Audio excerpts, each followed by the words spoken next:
This is Agnes, 46-foot pilot cutter, built in 2003. Sterredon, born in 1954 as a motor fishing vessel and converted to sail in 2002. And behind her is Ellie Gray, pilot cutter, built in 2012. One of the pleasures of being a small boat sailor is, I confess, looking at boats that I will never own. Of course, I make valued judgments about them, and at times their owners.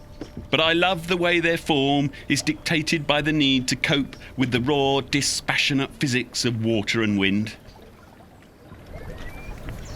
When it comes to onanistic bouts of small boat appreciation, the upper reaches of the Fowl, Truro and Tresillian are hard to beat. I also like the way they overwinter their boats, stacked along the shore like piglets at the sow, or let them grow slowly green, or worse, until their elderly owners have finally prepared to swallow the anchor.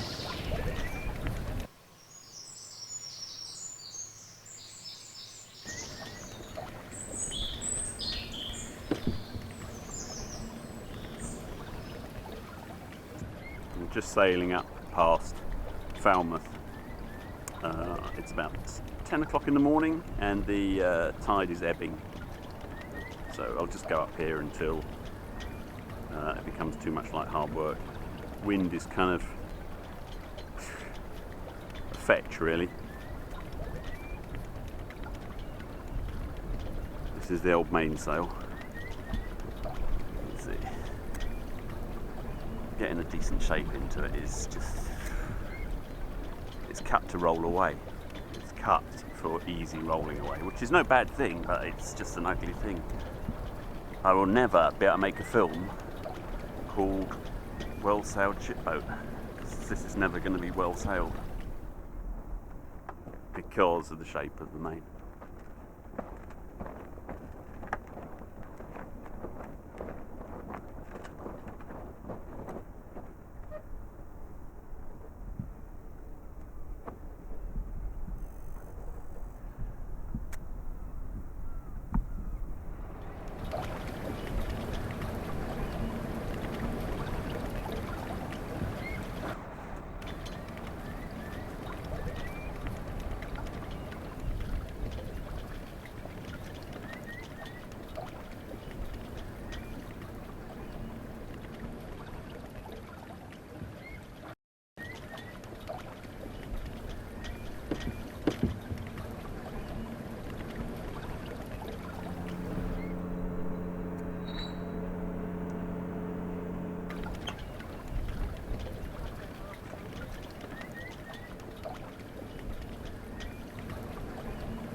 Then the tide turns and it's time to ride down the Pergoul,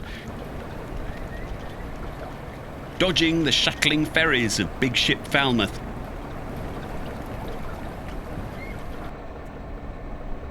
Out past the gun batteries that have successfully protected the waters here from papist-financed military threats for 4 centuries, and off back east and north the 30 miles to Fowey.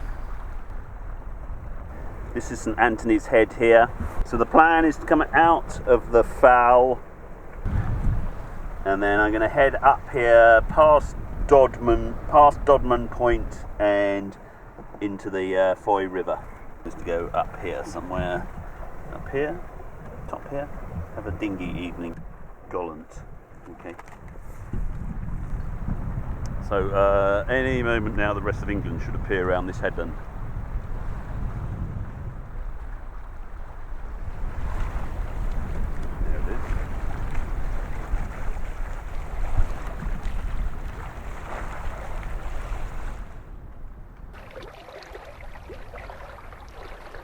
Incidentally, Dodman Point used to be called Deadman's Point, until hit by the tidy-minded prim Victorian passion for covering up unpleasant ancient monikers. And as any geologist will tell you, Deadman is comprised of meta-siltstone turbidite beds with thinner interbeds of grey meta-mudstone, which is filleted Pretty good towards gust the coming base now. and Let's see what the pushes boat does. things at the top. Oh, you pig.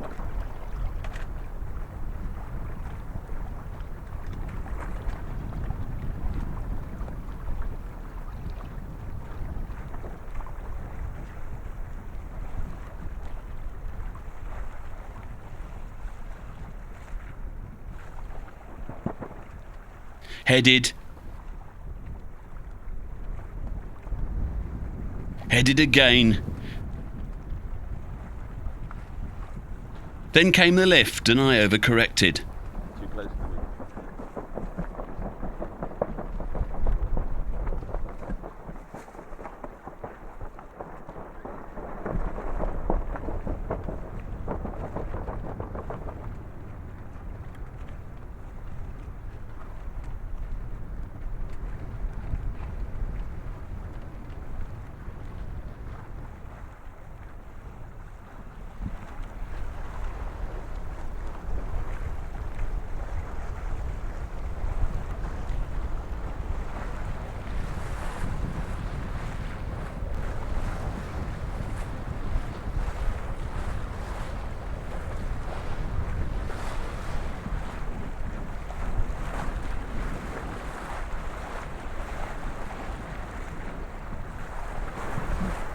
There's a pretty nasty squall coming, so we'll see what it does to us.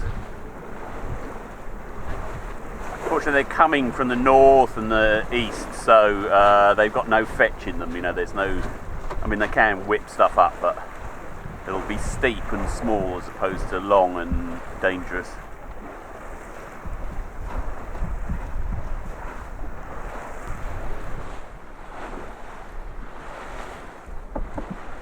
Quite pleased with the way the little dinghy rides the waves. A bargeman once told me that the floating stretchy painter should be 150% the length of the mothership. Give the dinghy enough scope that she can find her own way through the waves, he said. Mind you, he was a bargeman.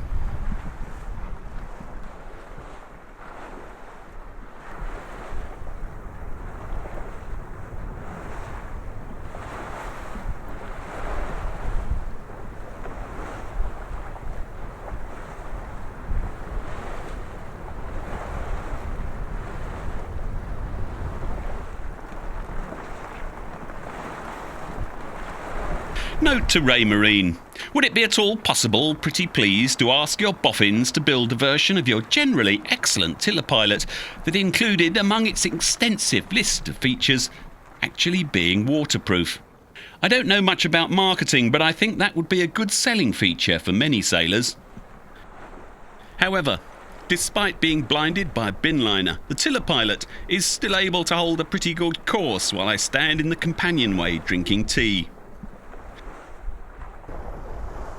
I couldn't say that I was coming to love my mainsail, but it was allowing me to have exactly the right amount of sail deployed at all times and keep Lily M in near perfect balance and avoiding sailing her on her beam ends with one tow rail awash, because it's then that the twin keels all but stop working.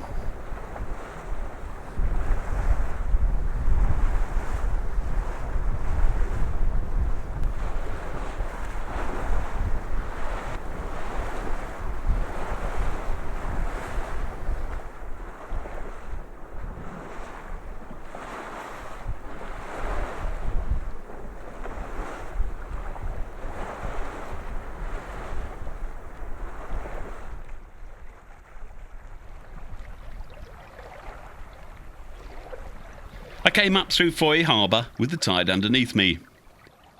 The local keen sailors were out for a Wednesday night race.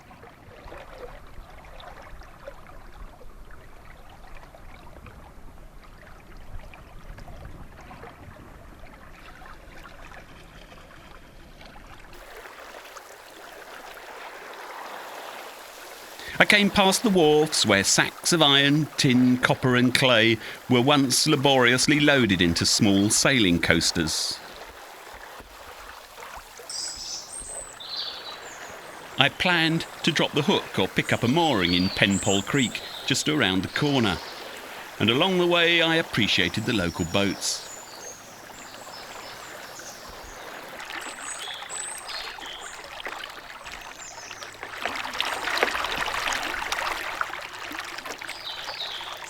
That night, I ate like a hog and slept like a log.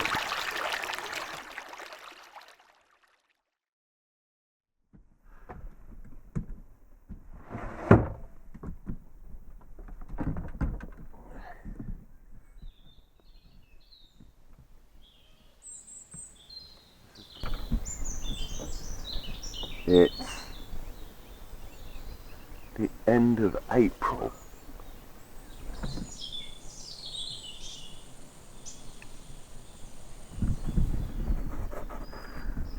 There's bloody ice on the boat.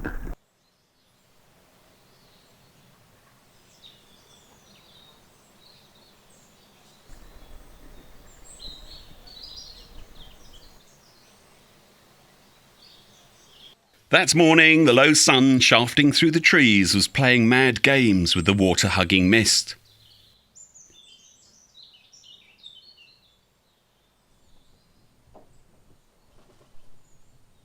The world can be a wonderful place.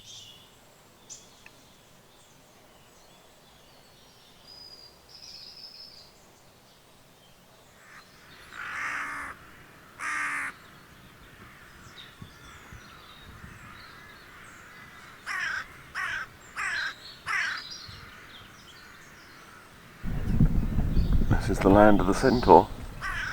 I'm on one. There's 3 over there.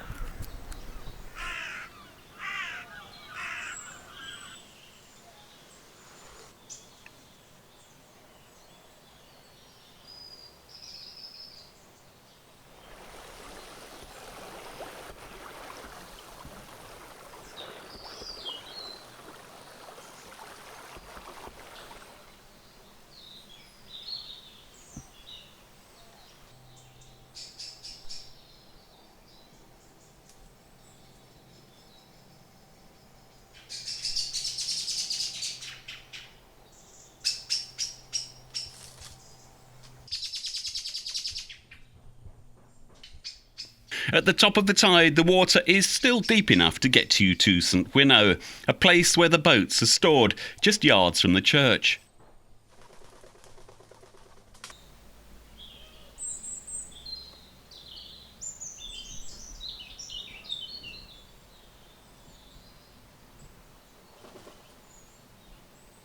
This morning's been fantastic.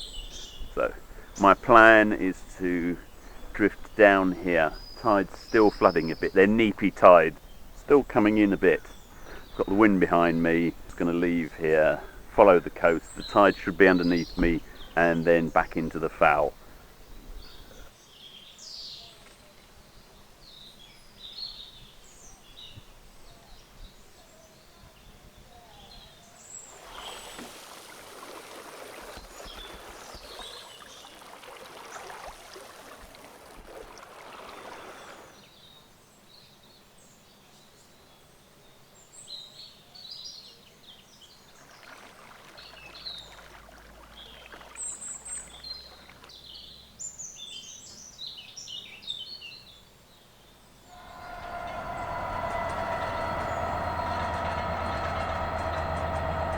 China clay is now the main export through Fowey.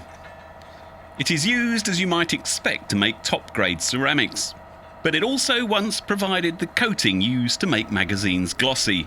But who buys magazines anymore? But some of your favourite pin-ups of yesteryear have almost certainly been appreciated through a fine film of China clay exported through Fowey.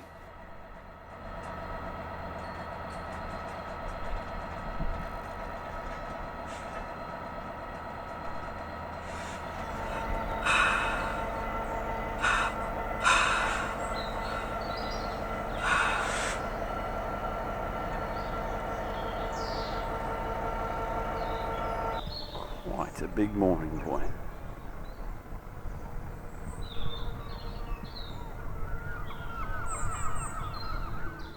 Guess the technology changes pretty fast.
Flat water and plenty of wind for the first part of the journey home. Past the string of schistose headlands, Gribben, Curran Veen, Deadman Point. Then, just as I was approaching St Anthony's Head, he was the saint of lost things. Surely the Catholics must have a saint for everything by now, I would have thought. The squall came smashing at us out of the southwest. So I turned on the engine, rolled the sails away and handed over to the plastic bag bedecked tiller pilot while I retreated beneath the spray hood and thought about motor sailors.